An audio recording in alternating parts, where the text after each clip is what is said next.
Imagine this. You're 7 months pregnant, alone in a Paris hospital, and your millionaire husband walks out on you during labor on purpose. He's not just leaving, he's setting a trap. But what he doesn't know is that you're about to rise from the ashes, take over an empire, and make him regret the day he underestimated you. This is the true story of betrayal, revenge, and a $212 million secret. And it all started in one hospital room. Stay with me until the end, because the final twist will leave you speechless. If you love stories of jaw-dropping comebacks, hit that like button, drop a comment, share this with a friend, and subscribe so you don't miss the next one, because you're about to hear how the phoenix rose. The monitors beeped steadily in the sterile room of Saint-Antoine Hospital, their rhythm suddenly interrupted by Margaret Sullivan's sharp gasp. She gripped the bed rails, her knuckles white against the metal. Outside, Paris glittered in the evening darkness, but inside this room, her world was collapsing. "Richard, the baby is coming early," Margaret said, her voice strained with pain and fear. At 43, she had thought this pregnancy was her miracle, their chance to save a 20-year marriage that had been slowly unraveling. Her husband stood by the window, checking his phone. Richard Sullivan, 52, with his perfectly styled silver hair and $1,000 suit, didn't even look up. "I have a board meeting in New York tomorrow morning," he said, his tone as cold as the December air outside. Margaret couldn't believe what she was hearing. "You're leaving me here in Paris." The contraction peaked, and she had to breathe through it before continuing. "Richard, I'm only 7 months along. This is dangerous." "You'll be fine," Richard said, already gathering his briefcase. "The doctors here are competent enough." A nurse entered, her soft French accent filling the room. "Madam Sullivan, we must prepare for delivery. The baby. She is coming whether we are ready or not." Richard was already at the door. "I'll have Mark Stevens contact you about the paperwork." "What paperwork?" Margaret called after him. But another contraction stole her breath. "Just some financial matters," Richard said without turning around. "Nothing you need to worry about right now." The nurse, whose name tag read Sophie, moved to Margaret's side, checking monitors with practiced efficiency. "Your husband, he is leaving," she asked gently. Margaret nodded, unable to speak as tears mixed with sweat on her face. She thought about the prenup she had signed 20 years ago, young and in love, never imagining she would need to remember its contents. She thought about how Richard had insisted she come to Paris alone for her art exhibition, claiming he had too much work to accompany her. The exhibition that now seemed like a carefully orchestrated trap. "Madam, you must focus," Sophie said kindly. "Your daughter needs you to be strong." Daughter. Margaret held on to that word as Richard's footsteps echoed down the hospital corridor, each step taking him further away from his family. She had spent 2 decades supporting his career, hosting his dinner parties, charming his clients, putting her own art career on hold to be the perfect corporate wife. She had endured 3 miscarriages, countless fertility treatments, and the cruel whispers at country club events about her empty womb. "I'm alone," Margaret whispered. Sophie squeezed her hand. "Non, madame, you are not alone. We are here." As the contraction peaked, Margaret realized she had never been more alone or more determined. Her millionaire ex-husband might have abandoned her, but she would not abandon herself. She had $10,000 in her personal emergency fund, a talent for painting that had once shown promise, and now, a daughter who would need her to be stronger than she had ever been. The doctor entered, speaking rapid French to Sophie before switching to accented English. "Mrs. Sullivan, the baby is in distress. We must perform an emergency cesarean." Margaret nodded, her mind surprisingly clear despite the pain. "Do whatever you need to do. Save my daughter." As they wheeled her toward the operating room, Margaret caught a glimpse of her reflection in the dark window. The woman looking back at her seemed like a stranger, hollow-eyed, frightened, abandoned. But somewhere beneath the fear, she saw something else. A spark of anger, a seed of determination. Richard had left her with nothing but medical bills in a foreign country. He had walked out during her most vulnerable moment, probably heading straight to whatever younger woman had caught his attention this time. After 20 years of marriage, he couldn't even pretend to care long enough to see his daughter born. The anesthesia mask covered her face, and as the world began to fade, Margaret made herself a promise. She would survive this. She would protect her daughter. And somehow, some way, she would make Richard Sullivan regret the day he walked out of this hospital room. The last thing she heard before darkness claimed her was Sophie's gentle voice. Courage, Madame. Tomorrow is a new day. If only Margaret had known how prophetic those words would prove to be. 6 hours later, as dawn broke over Paris, painting the hospital room in soft pink light, Margaret woke to find Sophie adjusting her IV. The young nurse smiled when she saw Margaret's eyes flutter open. Madame Sullivan, your daughter is stable in the incubator, Sophie said softly. She is small but fierce, like her mother. Margaret's voice cracked with emotion. Can I see her? Of course, but first, Sophie hesitated, wringing her hands. There is also a gentleman asking for you. He says he is your husband's attorney. Margaret's stomach dropped. Through the fog of pain medication, she tried to make sense of this. Attorney is Richard back. Is he handling the medical insurance? Sophie helped Margaret into a wheelchair. Her movements gentle, but her expression troubled. I do not think so, Madame. This man, he seems uncomfortable. They wheeled past the nursery first, where Margaret saw her daughter for the first time. Tiny, perfect, with a surprising amount of dark hair. The baby lay in the incubator, fighting for every breath. Margaret pressed her hand against the glass, tears streaming down her face. What will you name her? Sophie asked. Emma, Margaret whispered. After my grandmother. She was the strongest woman I ever knew. A beautiful name for a beautiful fighter, Sophie said. Now, shall we meet this attorney? Mark Stevens stood in the hallway like a man facing execution. His expensive suit couldn't hide his discomfort as he clutched his briefcase with white knuckles. He was younger than Margaret expected, probably early 30s, with nervous eyes behind designer glasses. Mrs. Sullivan, he began in measured tones, not quite meeting her eyes. I've been instructed to inform you that Mr. Sullivan has initiated divorce proceedings. The words hit Margaret like physical blows. She gripped the wheelchair arms, her IV line pulling tight. He couldn't even wait until I delivered, Stevens shifted uncomfortably. The papers were filed yesterday evening, New York time, approximately 3 hours after he left the hospital. 3 hours, Margaret repeated numbly. It took him 3 hours to decide 20 years meant nothing. There's more, Stevens continued, looking like he'd rather be anywhere else. He's claiming abandonment since you chose to stay in Paris for your art exhibition. He states that you refused to return home when requested, and that this constitutes willful desertion of the marriage. Margaret's shock transformed into something sharper.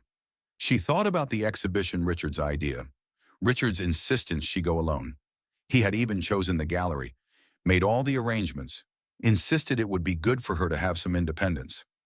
He planned this, she said, her voice growing stronger. The exhibition, sending me here alone, all of it. Stevens didn't deny it. Instead, he placed a folder on her lap. The initial settlement offer, Mr. Sullivan is proposing you receive the Connecticut house and $50,000 annually in alimony. Margaret opened the folder, her artist's eye immediately catching the discrepancies. The Connecticut house has a mortgage, and $50,000 a year. Richard makes that in 2 days. Mr. Sullivan's position is that you have your own career as an artist, Stevens said weakly. A career he made me abandon, Margaret shot back. I haven't sold a painting in 5 years because he needed me at every corporate event, every dinner party, every... She stopped, breathing hard. The incision from her C-section throbbed with each word. Sophie stepped forward protectively. Perhaps Monsieur Stevens could return later when Madame is stronger. But Margaret raised her hand. No, I want to hear it all. What about Emma? What about our daughter? Stevens looked even more uncomfortable. Mr. Sullivan is prepared to pay child support as required by law. The minimum amount based on the calculation, the minimum, Margaret interrupted. Of course, and custody. He's not seeking any custodial rights. He's prepared to sign away parental claims in exchange for reduced financial obligations. The room spun. Margaret closed her eyes, hearing Richard's voice from years ago. Children would just interfere with my career trajectory. She had been so young, so eager to please, agreeing that they would wait. Now, after years of fertility treatments he had grudgingly funded, after the miracle of Emma's conception, he was walking away from his own child like she was a bad investment. Mrs. Sullivan, Stevens prompted, "Do you have any questions?" Margaret opened her eyes, and something in her expression made Stevens take a step back. "Just one. Did Richard mention that he changed all our joint account passwords while I was in labor?" Stevens paled. That would be illegal. Marital assets are frozen until the divorce is final." "Yes," Margaret finished. "So how exactly am I supposed to pay for this hospital, for Emma's care for a plane ticket home?" "I wasn't aware," Stevens began. "Of course you weren't," Margaret said quietly. "Richard never tells anyone the whole truth.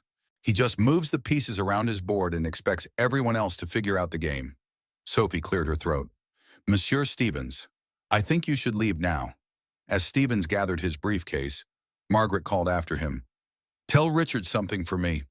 The attorney paused at the door. "Tell him thank you," Margaret said. Stevens looked confused. "Thank you for finally showing me exactly who he is," Margaret replied, "and for teaching me that narcissistic abuse doesn't always come with raised voices and violence. Sometimes it comes with calculated cruelty and designer suits." After Stevens left, Sophie wheeled Margaret back to her room in silence. The young nurse helped her back into bed, adjusting pillows with practiced care. "Madam Sullivan," Sophie said gently, "the hospital billing department will need to speak with you." Margaret laughed bitterly. "I have $10,000 to my name. Emma's NICU care alone will cost more than that per day. One, there are payment plans, assistance programs. For a 43-year-old American woman with a $10,000 emergency fund." Margaret shook her head. "I need to call my sister.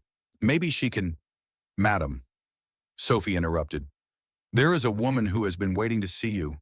She says she overheard your conversation with the attorney. She would like to help." Margaret frowned. "I don't know anyone in Paris except the gallery owner. She is not from Paris. She is—" Sophie searched for words. "She is formidable."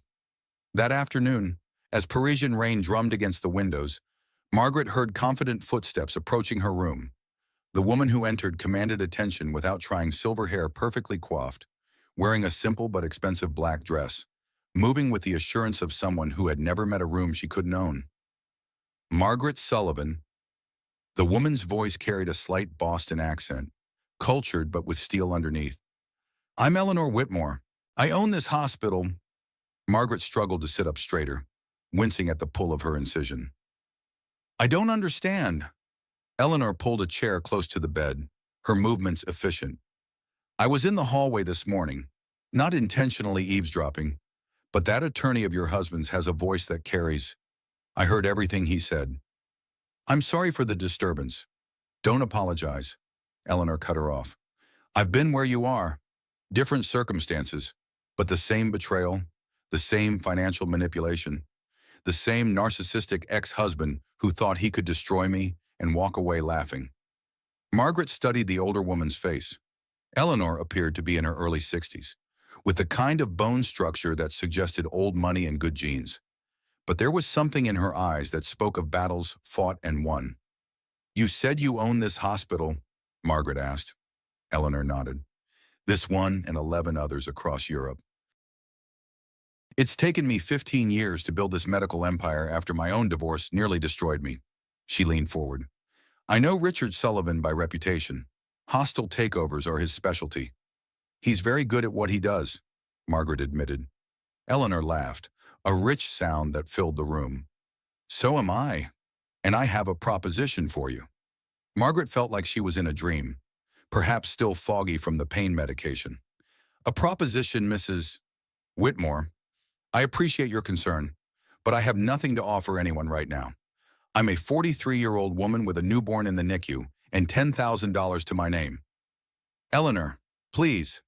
And you're wrong about having nothing to offer." Eleanor stood and walked to the window, looking out at the rain-soaked city. "This hospital is part of a medical chain I'm selling. I've had several offers, including one from a consortium that your husband represents." Margaret's heart sank. "Of course he does." Eleanor turned back to her.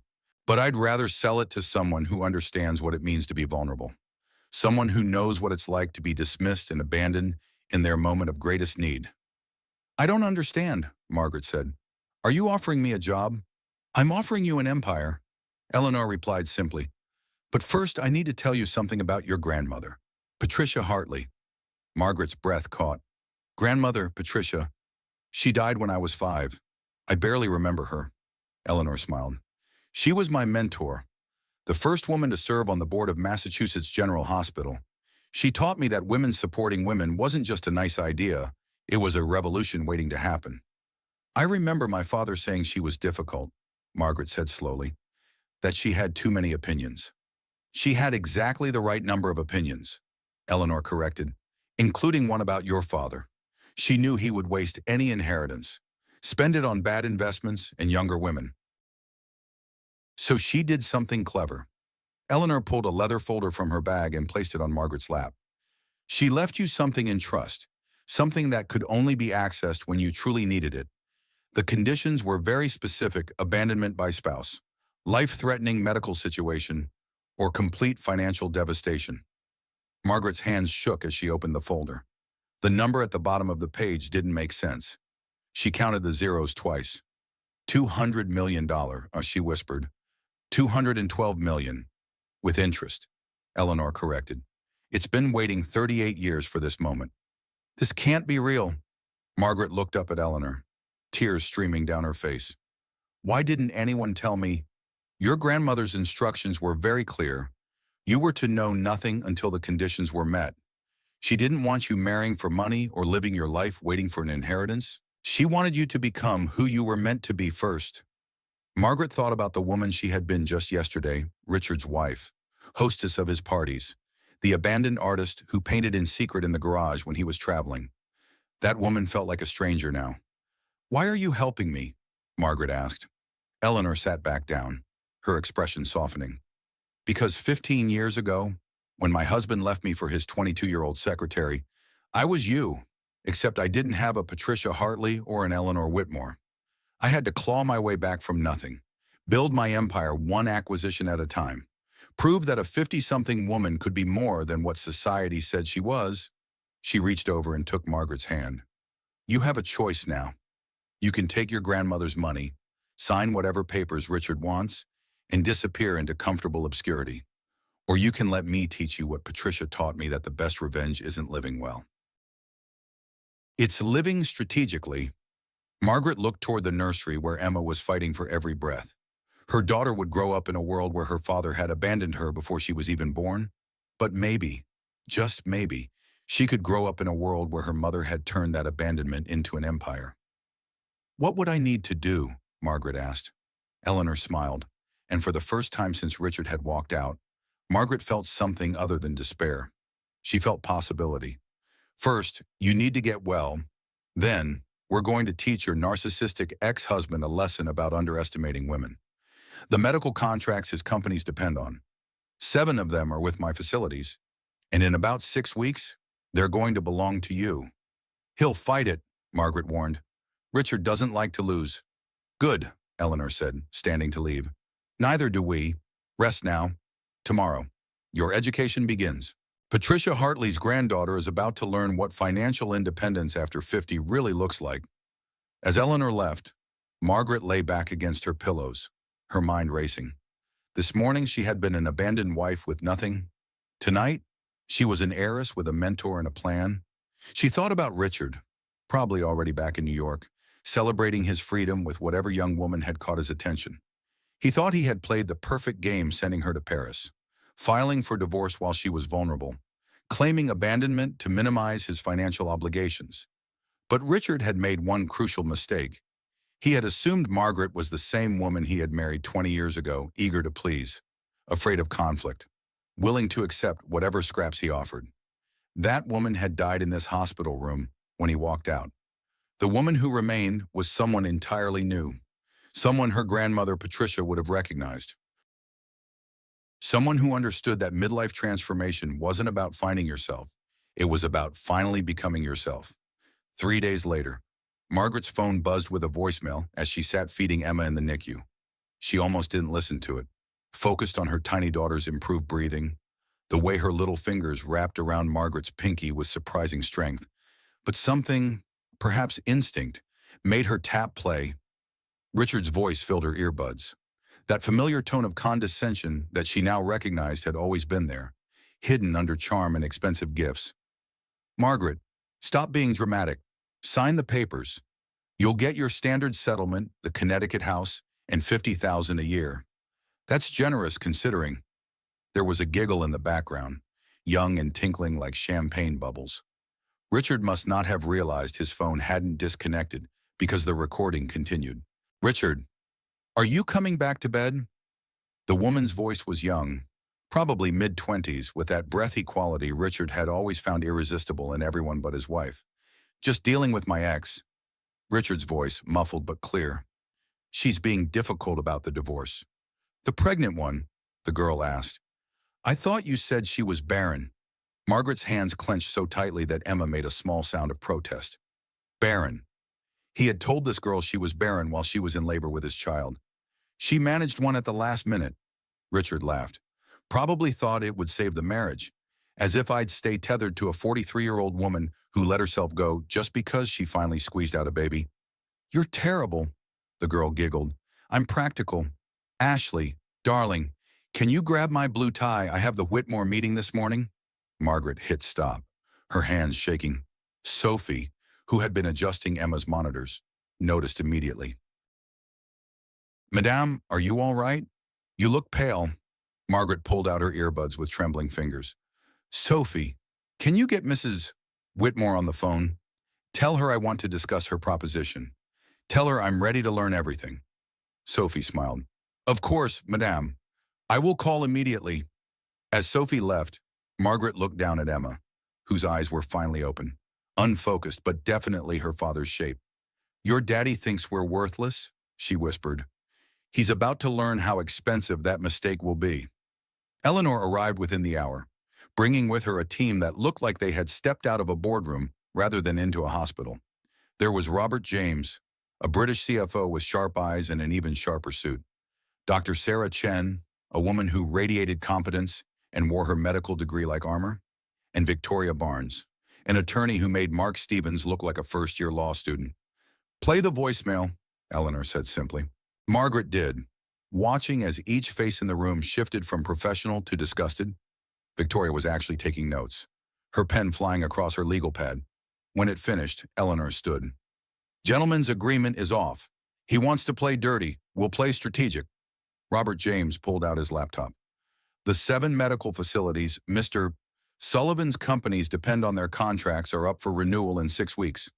We'll need Margaret trained and ready by then, Dr. Chen added. She needs to understand not just the business side, but the medical operations. I don't know anything about running hospitals, Margaret admitted. You know about being dismissed and overlooked, Eleanor said firmly. That's half of healthcare right there. The other half is just paperwork and profit margins. Robert will teach you the numbers. Sarah will teach you the operations. Victoria will teach you the law. And I'll teach you the most important lesson, how to turn pain into power. Victoria looked up from her notes. That voicemail is evidence of abandonment and cruelty. We can use it. No, Margaret said, surprising everyone, including herself. Not yet. Let him think I'm still the same weak woman he left. When we strike, I want it to be a complete surprise. Eleanor smiled proudly. Patricia's strategic mind lives on. Good, now let's discuss the Phoenix Fund. The Phoenix Fund, Margaret asked. That's what your grandmother called your trust. She said money was just paper unless it was used to rise from ashes. Eleanor pulled out a thick folder. The full $212 million is available immediately, but there's more.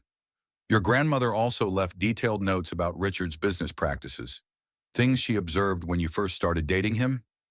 Margaret took the folder, scanning her grandmother's neat handwriting. Notes about offshore accounts, questionable deal structures, patterns of behavior that suggested financial manipulation. She investigated him. Margaret breathed. She protected you the only way she could, Eleanor corrected, by gathering information and waiting for you to be ready to use it. Over the next 3 weeks, Margaret's hospital room transformed into a classroom.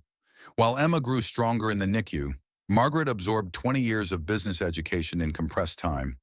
She learned about EBITDA and acquisition strategies, about medical billing codes and insurance negotiations.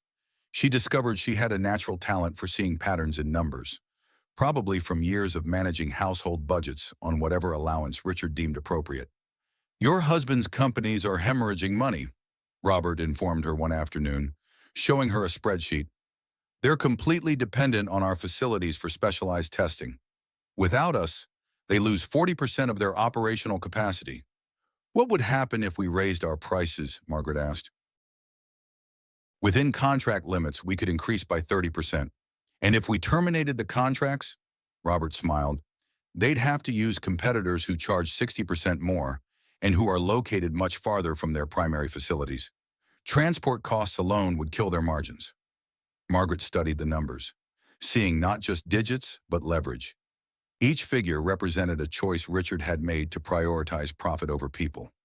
Now those choices would cost him. "There's something else," Victoria said, entering with a new stack of papers. "That young woman on the voicemail, Ashley Morrison. She's the daughter of Richard's biggest investor." Margaret looked up sharply. "He's sleeping with his investor's daughter. 23 years old, fresh out of college," Victoria confirmed. "If Morrison finds out—" "He won't," Margaret said. "Not yet. We're going to let Richard think he's winning right up until the moment he loses everything." She looked around the room at these brilliant women who had materialized in her darkest hour, summoned by a grandmother she barely remembered, and a stranger who saw herself in Margaret's story. "My millionaire ex-husband thinks I'm worthless," she said quietly. "Let's show him what worthless women can accomplish." Eleanor raised her coffee cup in a toast. "To the Phoenix Fund, to Patricia Hartley, and to women supporting women in the most devastating way possible through strategic revenge and superior business practices." As they toasted with coffee and orange juice, Emma made a small sound from her incubator, almost like agreement. Margaret went to her daughter, pressing her hand against the glass. "Your great-grandmother would have loved you," she whispered. "She would have loved what we're about to do even more." 1 week after giving birth, Margaret sat in Eleanor's office, a beautiful space overlooking the Seine. She moved carefully, her body still healing, but her mind was sharper than it had ever been. The past week of intensive education had awakened something in her that 20 years of marriage had nearly killed her ambition. "The medical chain consists of 12 hospitals across Europe," Eleanor explained, spreading a map across her desk. "Paris, London, Berlin, Rome, Barcelona, Amsterdam, and 6 others. Together, they generate 800 million in annual revenue." Margaret studied the map, seeing not just locations but a network of power. "And Richard's companies depend on 7 of them. For specialized cardiac testing, oncology treatments, and rare disease protocols," Eleanor confirmed. "His medical device companies need our facilities for trials. His pharmaceutical subsidiaries need our patient data for FDA approvals. We are, quite literally, the backbone of his medical empire." "I know nothing about running hospitals," Margaret said honestly. Eleanor leaned back in her chair. "You know about being dismissed and overlooked. Do you know how many women walk into emergency rooms with serious conditions only to be told they're being hysterical? How many female patients are prescribed antidepressants for physical ailments? How many mothers are ignored when they say something's wrong with their child?"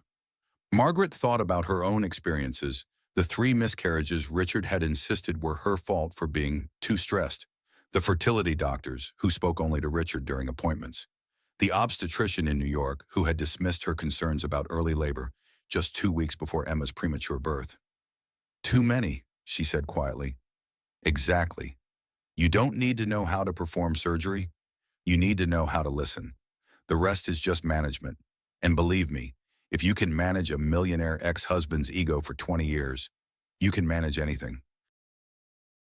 Eleanor stood and walked to a painting on the wall, an original Patricia Hartley.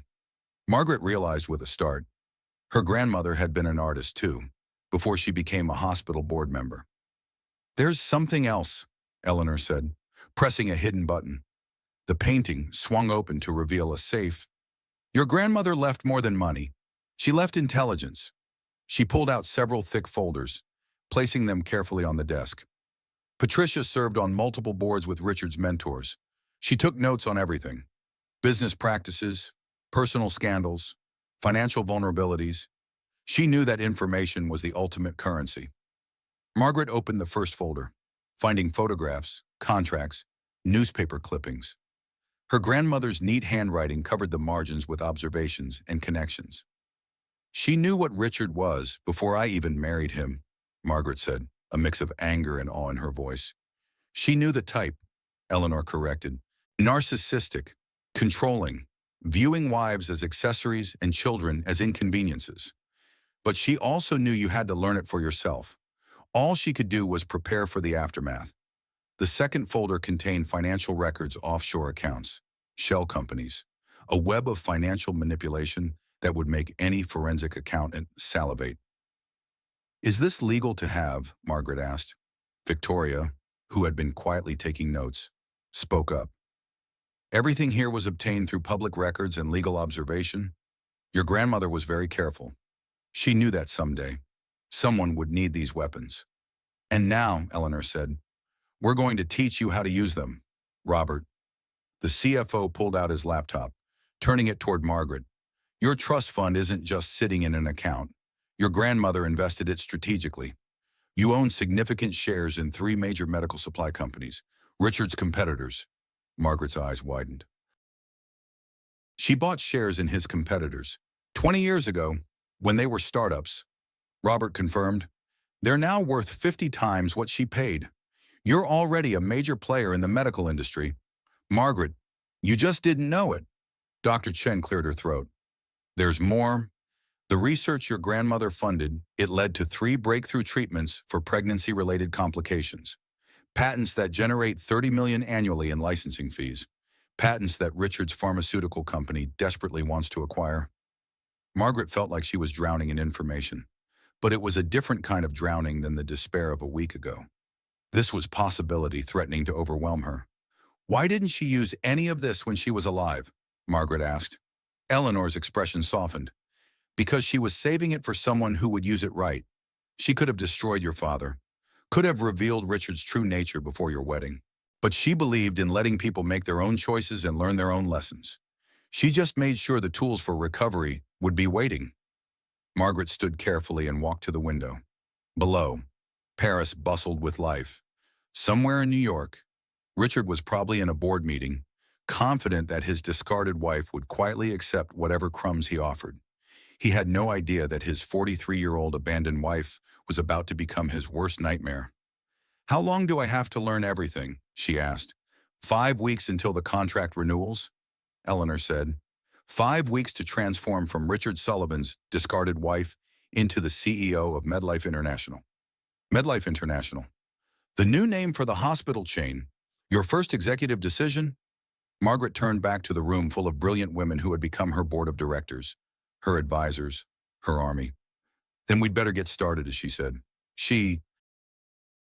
"I have a lot to learn and a millionaire ex-husband to destroy. Sorry to professionally outmaneuver." Eleanor laughed. "Oh, my dear, never apologize for ambition. Your grandmother would tell you that the best revenge is massive success.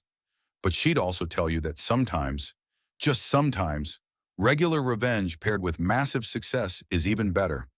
Over the next 5 weeks, Margaret absorbed information like a sponge. She learned the difference between HMO and PPO contracts, understood diagnosis codes and reimbursement rates.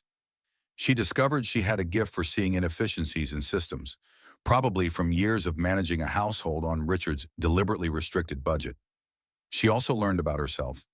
Without Richard's constant criticism, she stood taller. Without his controlling presence, she made decisions quickly and confidently. Without his narcissistic abuse disguised as concern, she remembered who she had been before she became Mrs. Richard Sullivan. "You're a natural," Robert told her one evening as they reviewed acquisition paperwork. "Your instincts are excellent." "It's not instinct," Margaret corrected. "It's 20 years of watching Richard make these same moves. I was his unpaid intern for 2 decades. I just didn't realize I was taking notes." Emma grew stronger each day, finally able to breathe without assistance. Margaret would hold her daughter while reviewing contracts, whispering her plans for their future. Your daddy thinks we're worthless, she would say, but your great-grandmother knew better. She knew that women like us don't break. We rebuild, and then we buy the building. 3 weeks into her education, Margaret made her first major decision without consulting anyone. She hired 20 new female doctors for the chain's emergency departments, specifically recruiting those who had published papers on gender bias in medical treatment. Expensive, Robert noted, but he was smiling. Necessary, Margaret countered. Every woman who walks into our hospitals will be heard, believed, and treated with dignity. That's not just good medicine. It's good business. Eleanor watched from the doorway, some pride evident on her face. Patricia would be so proud. You're not just learning the business. You're revolutionizing it. As the 5th week began, Margaret stood in what would soon be her office, looking out at the London skyline. Tomorrow, she would sign the papers making her the owner of MedLife International. In 1 week, Richard's contracts would come up for renewal. He still hadn't tried to contact her except through lawyers. His latest offer had increased to $75,000 a year, which his attorney called generous given the circumstances. Margaret had laughed when Victoria showed her the letter. $75,000 a year. She now made that in interest every 3 days. Should we counter? Victoria had asked. No, Margaret had said. Let him think I'm considering it. Let him think I'm the same desperate woman he left in that hospital room. Now, standing in her soon-to-be office, Margaret pulled out her phone and listened to Richard's voicemail again. Not for pain, but for motivation. She managed one at the last minute, his recorded voice said. Probably thought it would save the marriage.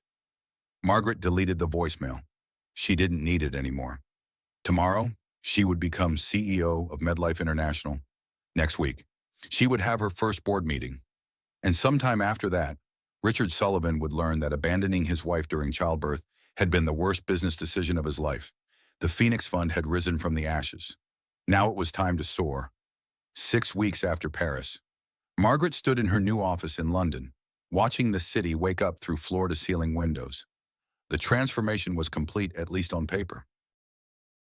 She was now CEO of MedLife International, owner of 12 hospitals, employer of 15,000 people. But more importantly, she was no longer Richard Sullivan's victim. Emma slept peacefully in a bassinet beside her desk, a sight that would have horrified Richard. He had always insisted that children had no place in professional settings. Margaret had made it policy that all MedLife facilities would have on-site childcare for employees. Mrs. Sullivan, your 9 o'clock is here, her assistant announced. Margaret had kept the Sullivan name professionally for now. It would make the revelation that much sweeter. Dr. Sarah Chen entered with 3 other department heads. Over the past weeks, Margaret had assembled a team of brilliant women and men who understood her vision. The staff is ready for your vision presentation this afternoon, Sarah said. They're curious about the new ownership. Margaret nodded. Every woman who walks through our doors will be heard, believed, and treated with dignity. Every employee will have access to childcare, mental health support, and advancement opportunities based on merit, not politics. Robert James entered without knocking a privilege Margaret had granted her CFO. His expression was serious. We have a situation, he said. Richard's companies have submitted their contract renewal proposals. They're demanding a 15% discount based on volume. Margaret actually laughed. They want a discount after what their CEO did to the new owner.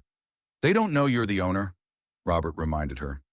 The acquisition was done through shell companies. As far as they know, Eleanor sold to an anonymous investment group. Perfect, Margaret said. Counter with a 30% increase. Robert's eyes widened. That's aggressive. That's business, Margaret corrected. They can pay it or find other facilities. Oh, and add a clause about family leave. Any company contracting with us must provide 6 months paid parental leave. Sarah whistled low. That'll cause waves. Good, or it's time someone made waves in this industry. As her team dispersed to implement her decisions, Margaret turned back to the window. Somewhere in New York, Richard was probably reviewing the contract proposals, irritated by the increase but not yet alarmed. He had no idea who he was really negotiating with. Her phone buzzed. Victoria calling from New York. Margaret, I've been monitoring the situation. Richard's having financial troubles. His investors are getting nervous about the contract renewals. How nervous? Morrison Ashley's father is threatening to pull funding if the medical contracts aren't secured. He doesn't know about Richard and his daughter yet. Margaret felt a flutter of anticipation. Keep monitoring. Don't interfere. Let Richard hang himself with his own rope. That afternoon, Margaret addressed 500 MedLife employees via video conference. She kept her face in shadow, her voice digitally altered slightly enough to maintain anonymity, but not enough to sound artificial. Healthcare is about trust, she said. Patients trust us with their lives, their fears, their most vulnerable moments. For too long, that trust has been betrayed by a system that prioritizes profit over people. That changes now. She outlined her vision: patient-centered care, employee support, innovation in treatment. She announced the new policies: no woman's pain would be dismissed as anxiety, no mother's concerns would be ignored, no patient would be abandoned. Some of you may wonder why this matters to me, she continued. 6 weeks ago, I was a patient in one of our hospitals. I was abandoned during premature labor, left alone to face both childbirth and divorce. That experience taught me that healthcare isn't just about medicine, it's about humanity. The response was immediate and overwhelming. Emails flooded in from employees sharing their own stories, thanking her for understanding, pledging their commitment to the new vision. Eleanor called that evening. You've inspired them. The entire chain is buzzing with excitement. It's just the beginning, Margaret said, feeding Emma her bottle. Next week, when Richard realizes who owns these hospitals, the real work begins. Are you ready for that confrontation? Margaret thought about the woman she had been 6 weeks ago, scared, alone, dependent. That woman was gone, replaced by someone Richard wouldn't recognize. I've been ready for 20 years, and she said, I just didn't know it. 3 days later, Robert burst into her office with his laptop. You need to see this. He pulled up a business news site. The headline read, Sullivan Industries hemorrhaging value as medical contracts stall. Already, Margaret asked. It gets better. Listen to this quote from Richard.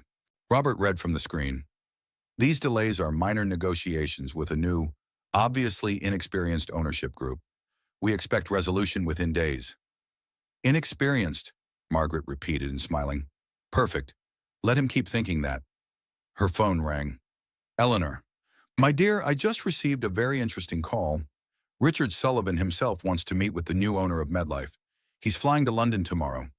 Margaret's heart raced, but her voice remained steady.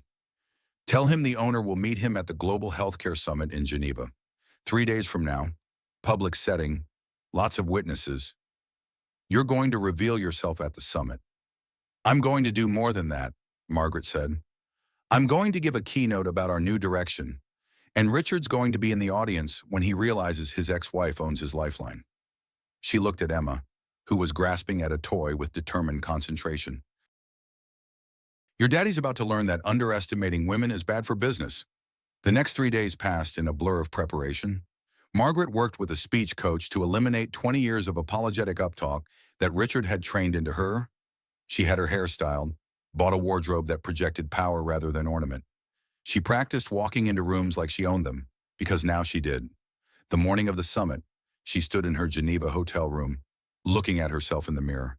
The woman looking back was unrecognizable from the abandoned wife in the Paris hospital. This woman stood tall, dressed in a perfectly tailored suit, eyes clear and confident. You are Patricia Hartley's granddaughter, she told her reflection. You are Eleanor Whitmore's protege. You are Emma's mother, and you are about to destroy the man who thought you were worthless. Sophie, who Margaret had flown in to help with Emma, appeared in the doorway. Madame, you look formidable. Thank you, Sophie. Is Emma settled? Sleeping peacefully. She will be perfect when you bring her on stage. Margaret's eyes widened. I'm not bringing her on stage. Sophie smiled mysteriously. Eleanor suggested otherwise. She said to trust the drama of the moment. An hour later, Margaret stood backstage at the Geneva Convention Center, listening to the conference organizer introduce her. In the audience, she could see Richard in the third row, checking his phone, completely unaware of what was about to happen. Ladies and gentlemen, please welcome the new CEO of MedLife International, Margaret Sullivan. She walked onto the stage, each step measured and confident. The auditorium was dim enough that Richard didn't look up immediately. But when she spoke, when her voice rang out clear and strong, his head snapped up so fast she could hear it from the stage.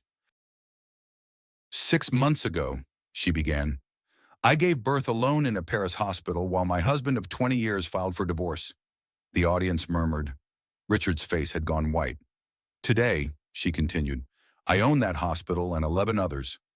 The murmur became a roar. Margaret stood at the podium, letting the noise wash over her.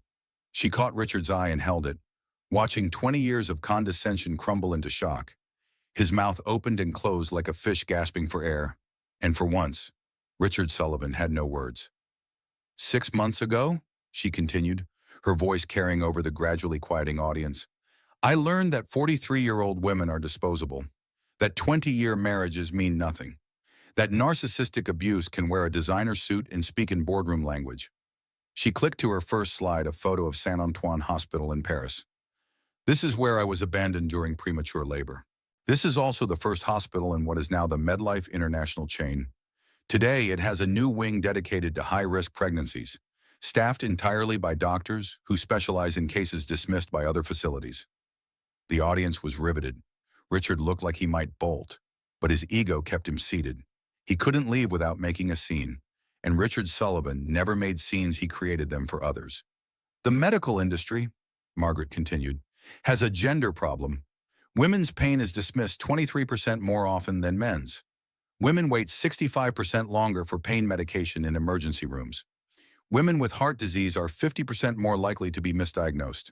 She clicked through slides showing statistics, each one a damning indictment of the system Richard's companies profited from. At MedLife International, we're changing that. Every facility now has protocols specifically designed to address gender bias in treatment. Every emergency room is staffed with doctors trained to recognize how diseases present differently in women. Every patient who tells us something is wrong will be believed. A hand shot up from the audience. Mrs. Sullivan, how does a former housewife suddenly have the capital and knowledge to run a medical empire? Margaret smiled. The question was planted, Victoria had made sure of it. An excellent question. It turns out that 20 years of being married to a hostile takeover specialist is quite an education. I spent 2 decades as an unpaid intern, watching my millionaire ex-husband build his empire. I learned about leveraged buyouts at dinner parties. I absorbed negotiation tactics during phone calls he thought I wasn't smart enough to understand. She paused, letting the words sink in. As for capital, I had help. My grandmother, Patricia Hartley, left me not just an inheritance, but a legacy.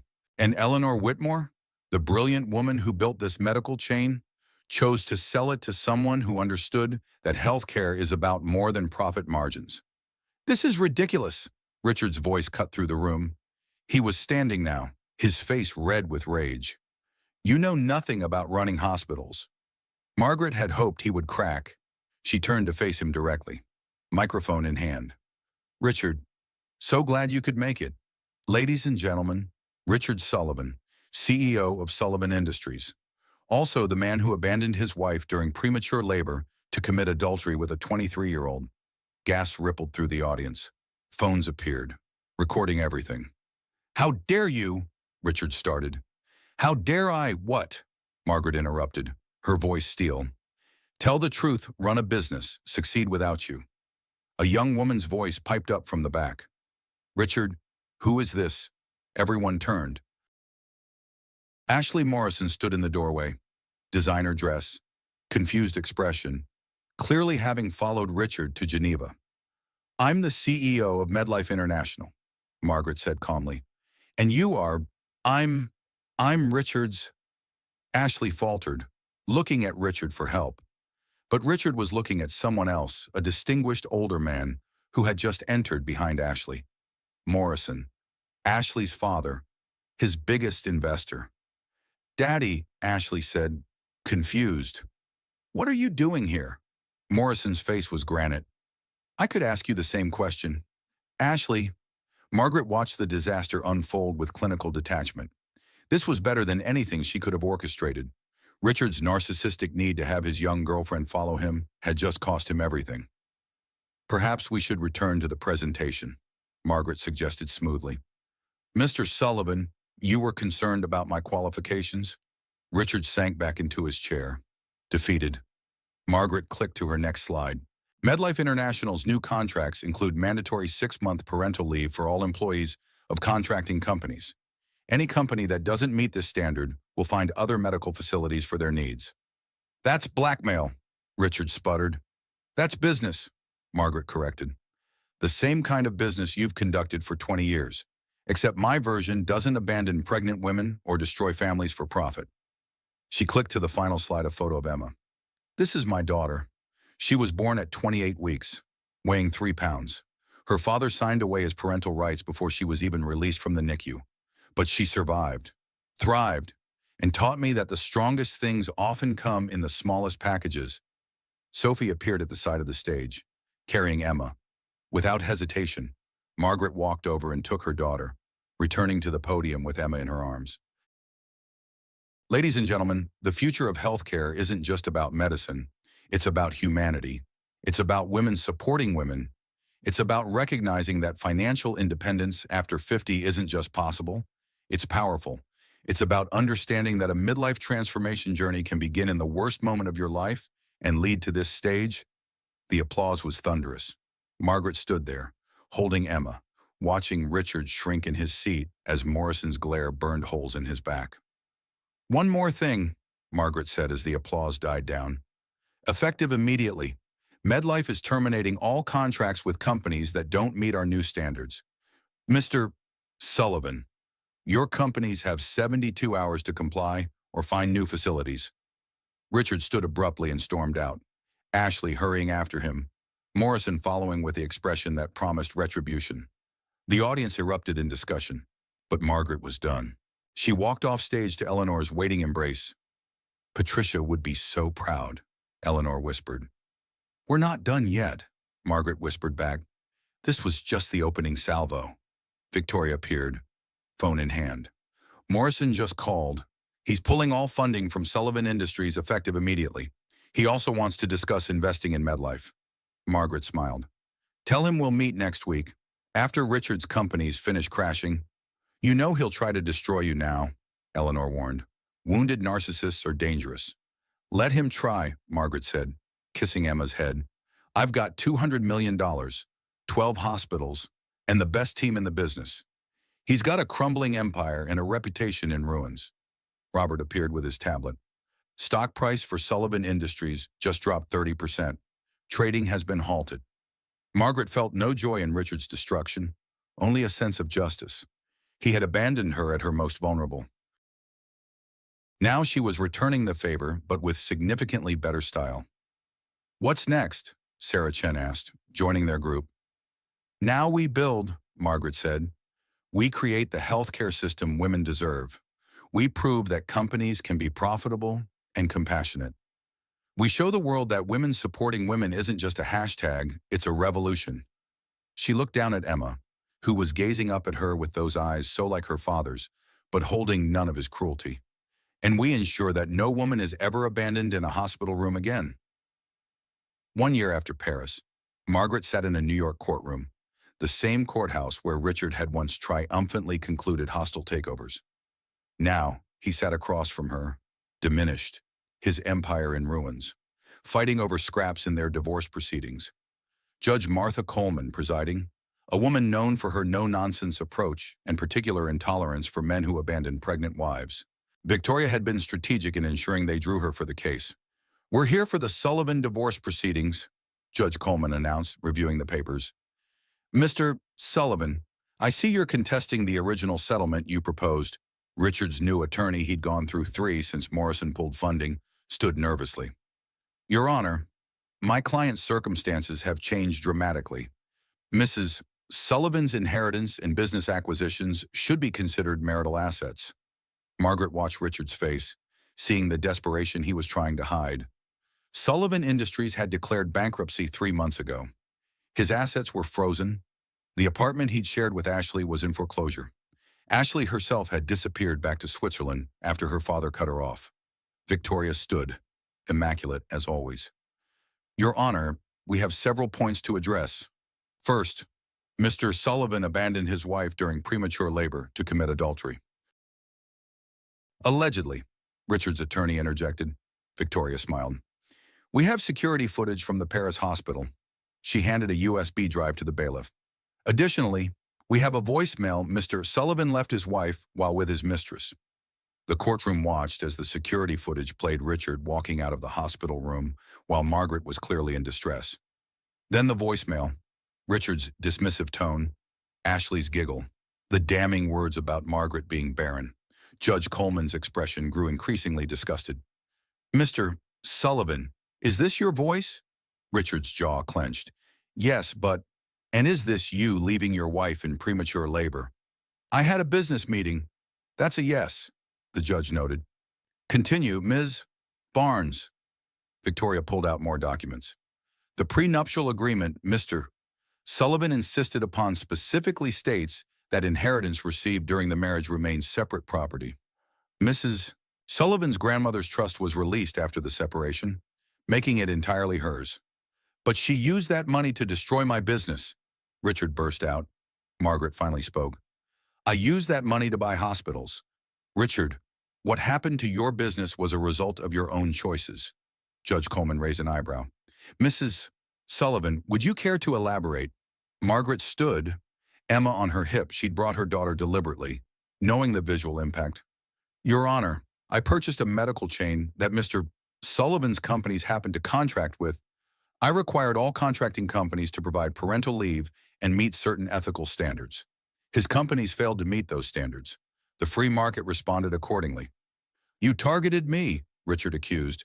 The way you targeted me when you sent me alone to Paris? Margaret responded calmly. When you changed our account passwords while I was in labor, when you had divorce papers served while I was recovering from an emergency C-section, the judge held up her hand. I've heard enough. Mr. Sullivan, you abandoned your wife during a medical emergency. You attempted to financially strand her in a foreign country. You committed adultery, and now you want access to money she inherited after you left her. She shuffled papers with obvious disgust. Here's my ruling. The original settlement stands. Mrs. Sullivan gets the Connecticut house and $50,000 annually. Though given Mr. Sullivan's current financial state, that alimony is suspended until he's employed. Mrs. Sullivan's inheritance and business assets are entirely hers. Furthermore, she paused, looking directly at Richard. Mr. Sullivan, you signed away parental rights to avoid child support. That decision is final. You have no claim to Emma Sullivan, and she has no financial obligation to you. Oh, this is ridiculous. Richard stood, his facade finally cracking completely. I made her who she is. Margaret stood too, matching his energy but with calm control. No, Richard, you made me who I was. I made me who I am. You were nothing, he shouted. A failed artist playing housewife. Everything you have is because of what you learned from me. The courtroom was silent. Even his attorney looked embarrassed. Margaret smiled, a genuine smile. You're right. I did learn from you. I learned how to recognize a hostile takeover. I learned how to exploit weakness. I learned how to read contracts and find loopholes. 20 years of watching you destroy companies taught me exactly how to destroy yours. She adjusted Emma on her hip, her daughter playing with her pearl necklace, Patricia Hartley's pearls. But here's what you never learned.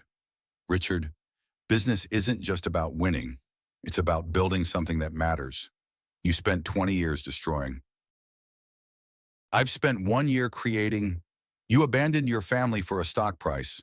I built an empire on the principle that no family should be abandoned. Judge Coleman gavelled. We're done here. Divorce granted.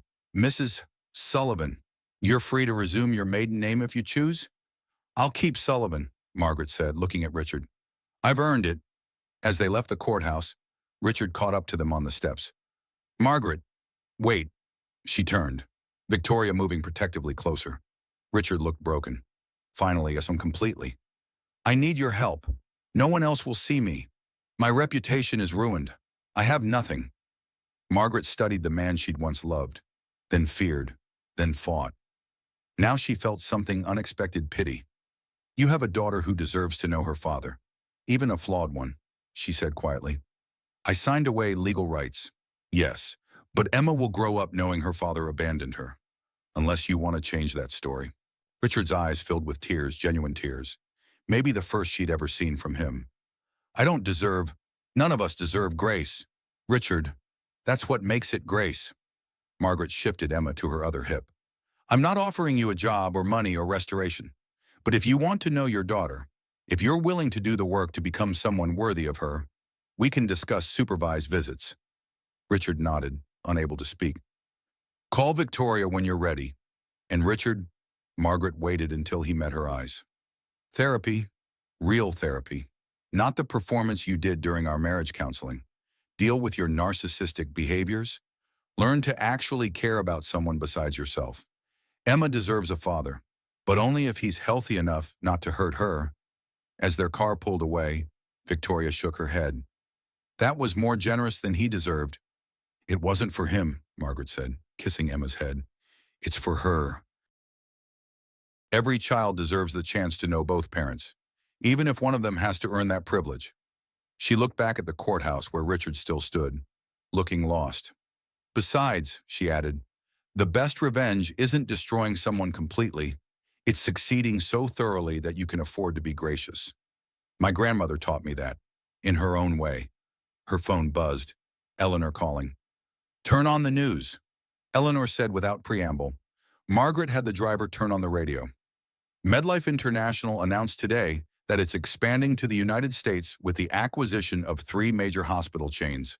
CEO Margaret Sullivan, who took over the European chain just 1 year ago, has transformed it into the fastest-growing healthcare company in the world.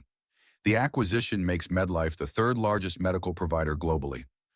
Margaret smiled. Did you know about this?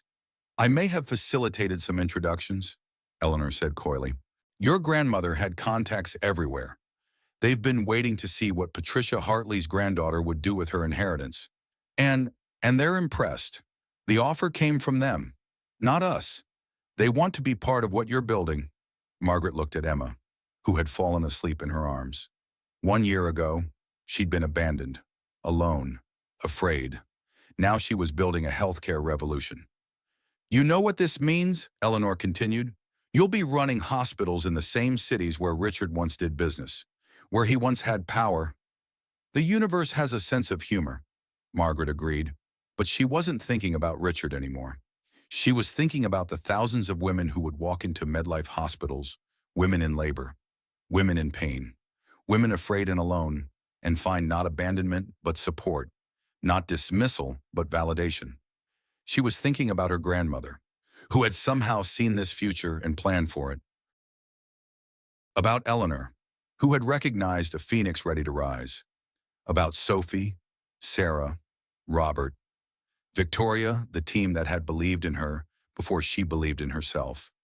Mostly, she was thinking about Emma, who would grow up in a world where her mother had proven that 43-year-old women weren't disposable, that 20-year marriages ending could be beginnings, that millionaire ex-husbands who thought their wives were worthless could be wrong, that women supporting women wasn't just a phrase, it was a power that could change the world. 2 years after that night in Paris, Margaret stood in the same hospital room where her life had shattered and reformed. The space had been renovated, part of MedLife's new birthing center, but she could still map every memory onto these walls. The corner where Richard had stood checking his phone, the spot where she'd gripped the bed rails, the door he'd walked through, never looking back. Emma toddled beside her, nearly 2 now, dark curls bouncing as she explored the room with fearless curiosity. "Mama up!" Emma demanded, raising her arms.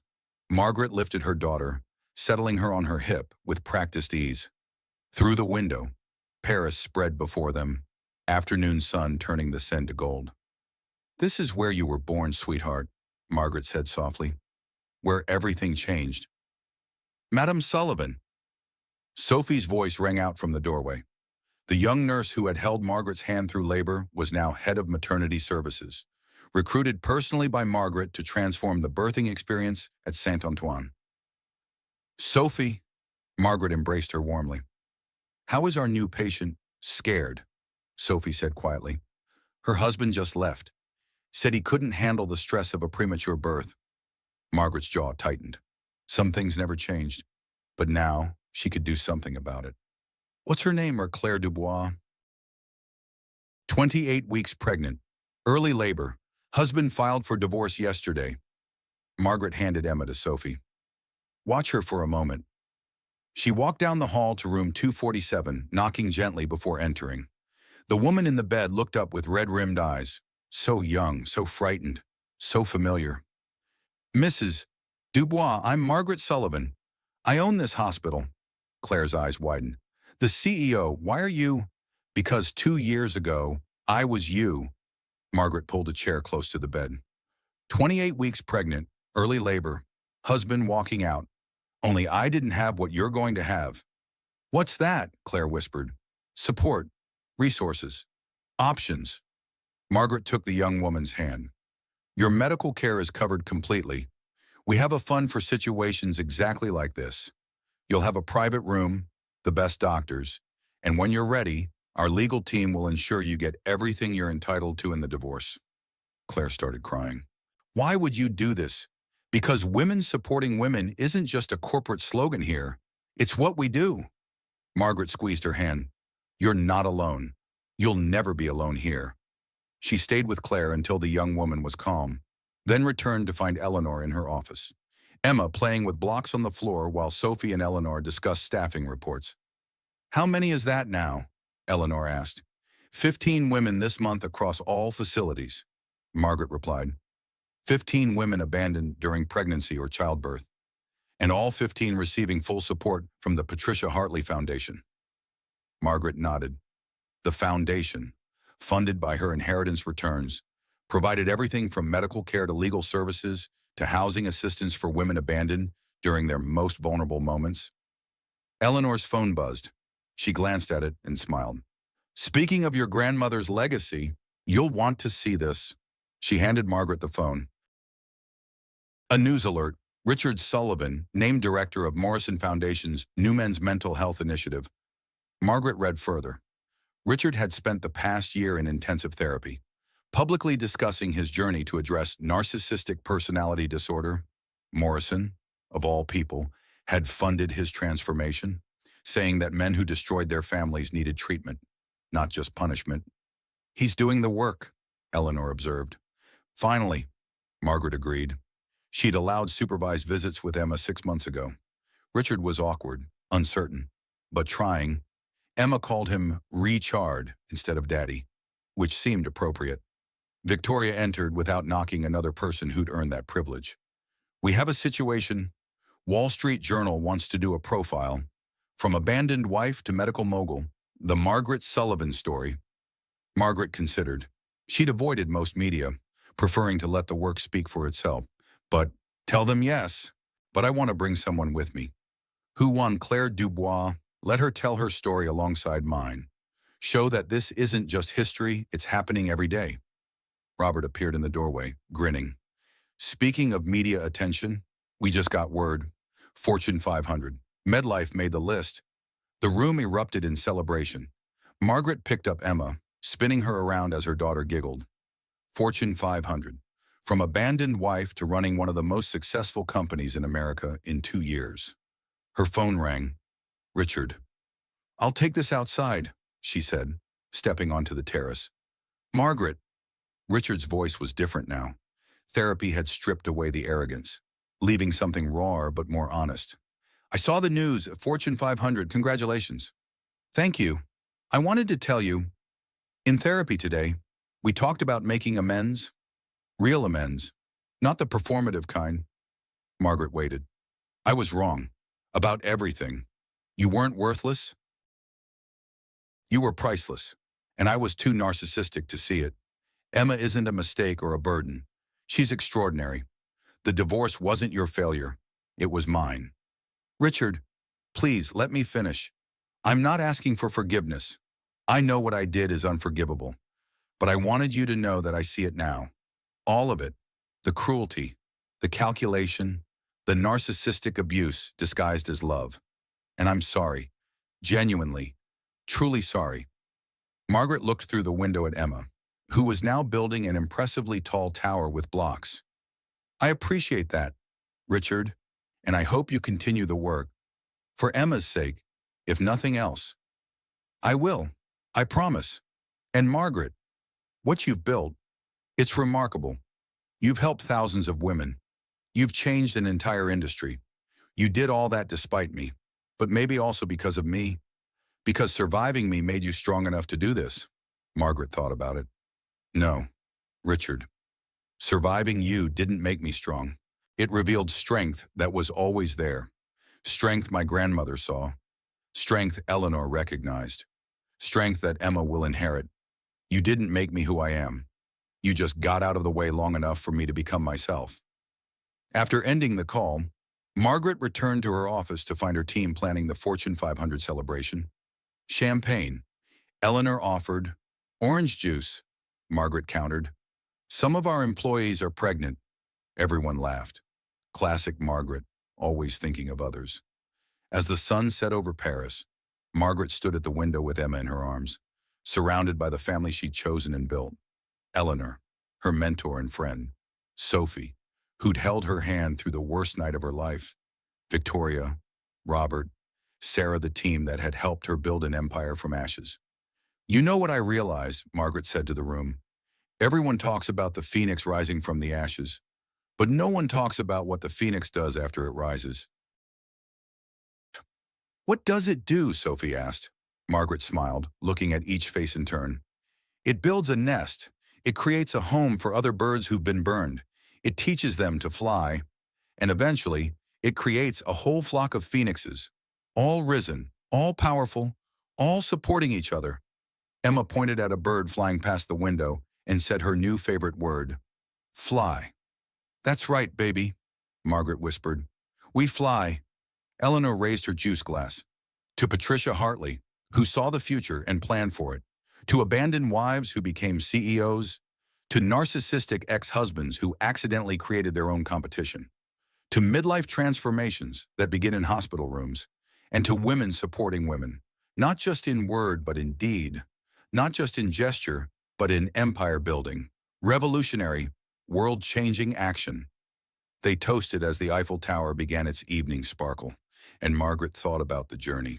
2 years ago, she'd been left with nothing but pain and $10,000. Now she ran a healthcare empire worth billions. 2 years ago, she'd been told she was worthless. Now she employed thousands and had transformed healthcare for millions. But the real transformation wasn't in the money or the power. It was in the knowledge that she'd always been valuable, had always been capable, had always been enough. Richard leaving hadn't broken her. It had freed her. 5 years had passed since that night in Paris. Margaret stood before 3,000 healthcare executives at the Global Medical Innovation Summit in New York, the same city where Richard had once ruled his empire. But this wasn't about Richard anymore. It hadn't been for a long time. Ladies and gentlemen, she began, her voice carrying the authority of someone who'd earned every word. 5 years ago, MedLife International was 12 hospitals in Europe. Today, we're the largest healthcare network in the world, operating in 32 countries. But our measure of success isn't in numbers. It's in lives changed. The screen behind her showed statistics. Maternal mortality down 40% in MedLife facilities. Gender bias in diagnosis reduced by 60%. Employee satisfaction at an all-time high across the industry. We did this by following one simple principle, believing women, believing patients, believing that healthcare is a human right, not a luxury. In the front row sat her board of directors. Eleanor, now chairman emeritus, silver hair gleaming under the lights. Victoria, chief legal officer, who'd turned down Supreme Court clerkships to stay with MedLife. Robert, whose financial wizardry had made them the most profitable healthcare company while maintaining the lowest patient costs. Sarah Chen, chief medical officer, who'd revolutionized their treatment protocols. And in the third row, surprisingly, sat Richard. Not the Richard of 5 years ago. That man was gone. This Richard was grayed, humbled, taking notes as she spoke. He ran a foundation now, teaching reformed narcissistic executives how to recognize and address their toxic behaviors. He saw Emma every other weekend, had learned to braid her hair, attended her ballet recitals, and never once complained about the glitter that inevitably covered his designer suits afterward.